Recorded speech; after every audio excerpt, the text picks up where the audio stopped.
నమస్తే అండి. ఈరోజు అయితే మనం ఎంతో టేస్టీగా ఉండే బంగాళదుంప ఫ్రై అయితే చేసుకున్నాం. అది ఎలా చేశాననేది మీకు చెప్తాను. ఇలా చేసుకుంటే మాత్రం చాలా టేస్టీగా ఉంటుందండి. పిల్లలు చాలా ఇష్టంగా అయితే తింటారు. బంగాళదుంప ఫ్రై అనేది బాక్స్ కూడా చాలా తొందరగా అయిపోయేది కర్రీ ఏదైనా ఉందంటే ఈ బంగాళదుంప ఫ్రై అనండి. ఇప్పుడు ఎలా చేసుకోవాలనేది చూద్దాం. దీనికోసం అయితే ఇప్పుడు బంగాళదుంప ముక్కలు అయితే కోసి పెట్టుకుందాం. ముక్కలు అయితే ఇలా కట్ చేసుకోవాలండి. ఇలా పొడవుగా ఉండి ఇలా పెద్దగా కొంచెం కట్ చేసుకోవాలి. ఈ బంగాళదుంపల్ని ఇలా కట్ చేసుకున్నాక వాటర్లో అయితే వేసేయాలి.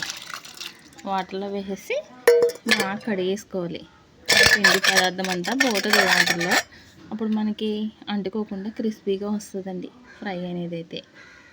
దానికోసం వాటర్లో వేసి 2-3 సార్లు అయితే వైట్గా వాటర్ వచ్చే వరకు అయితే కడుక్కోవాలి ఈ ముక్కలు అనేది. ఇప్పుడు అయితే గ్యాస్ ఆన్ చేసుకుని బాండీ అయితే పెట్టుకున్నానండి. ఇది బాగా ఫ్రై అయ్యాక కొంచెం చెమ్మంత ఆరేక అయితే ఆయిల్ అనేది వేసుకోవాలి. బాండీ అయితే వీటెక్కిపోయిందండి, మాడిపోతుంది కూడా. అంటే ఆయిల్ ప్యాకెట్ అయితే చించుతున్నాను, దానికోసం అయితే లేట్ అయిపోయింది.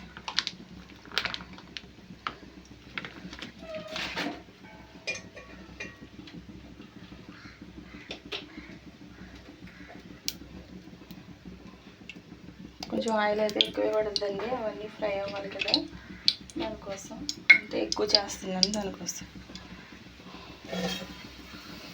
ఇప్పుడైతే నేను తాలింపు సామానం అయితే రెడీ చేసి పెట్టుకున్నాను. ఒక ఎల్లుల్లిపాయ, 2 ఎండుమిరపకాయలు, కరివేపాకు, ఆవాలు, జీలకర్ర అయితే తీసుకున్నానండి. ఇప్పుడు ఫస్ట్గా వెల్లుల్లిపాయలు వేయాలండి, ఎందుకంటే ఎల్లుల్లిపాయలు తొందరగా ఫ్రై కావు, అందుకోసం ముందుగా వెల్లుల్లిపాయలు అయితే వేసుకోవాలి.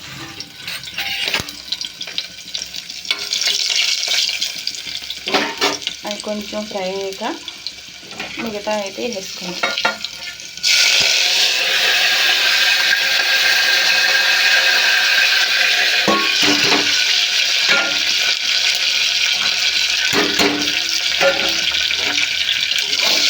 ఇవన్నీ వేసుకున్నాం కదండి, ఇవన్నీ ఫ్రై అయ్యే వరకు ఫ్రై చేసుకోవాలి.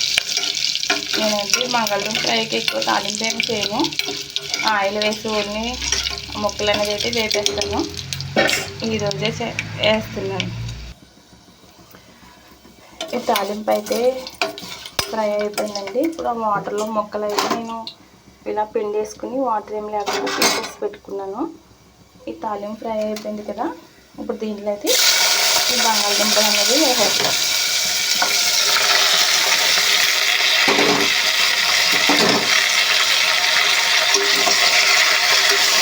వేసేసి ఇది ఫ్రై చేసుకోవాలి.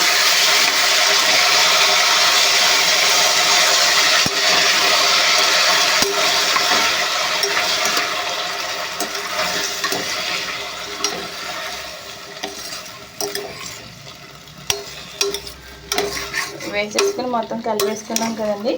ఇప్పుడైతే సిమ్లో పెట్టుకుని దీన్ని దగ్గరికి అయ్యే వరకు, అదే ఈ మొక్క మెత్తబడే వరకు మగ్గించుకోవాలండి.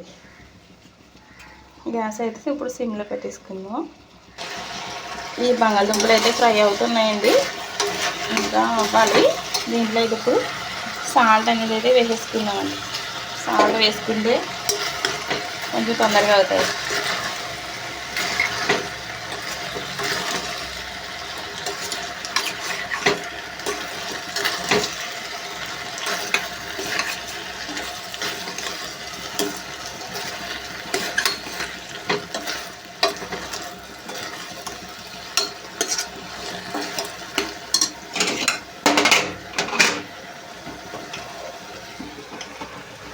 అన్నం కూడా ఉడికిపోతుంది.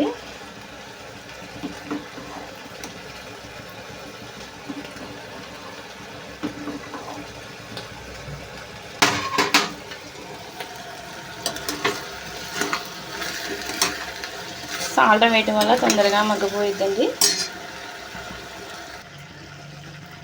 ఇప్పుడైతే పసుపు వేసుకుందామండి. పసుపు వేసి అయితే ఒకసారి కలిపేసుకుందాం మొత్తం.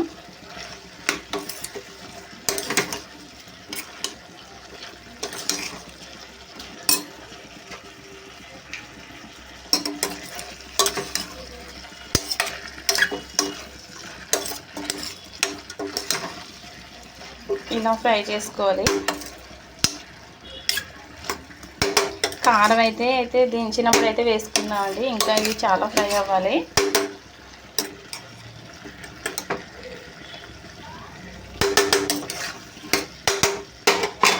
ఇప్పుడైతే కొంచెం సమయం మూత పెట్టి అయితే మగ్గిచ్చేసుకున్నాం.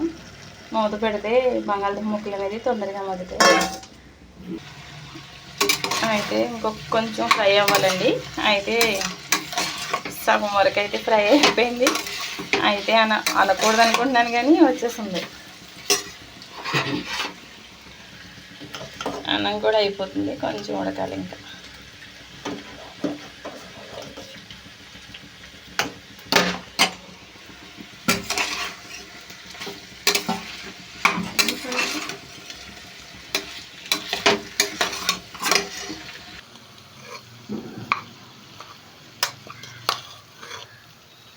అయితే ఇది కలిపేసుకుందామండి. ఫ్రై అయితే అయిపోతుంది. ఇప్పుడు దీంట్లో కారం అయితే వేసేసుకుందాం.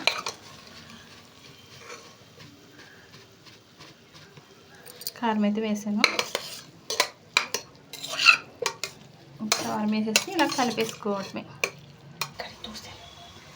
ఇప్పుడు కారం అయితే వేసుకున్నాం కదండి. 2-3 సార్లు అయితే కొంచెం కలిపేసుకుందాం. కలిపేసుకుంటే మనకి ఎంత టేస్టీ అయినా ఫ్రై అయితే రెడీ అయిపోతుందండి. కలర్ అయితే ఇక్కడ తెలియట్లేదు, బయట తీసుకొస్తాం.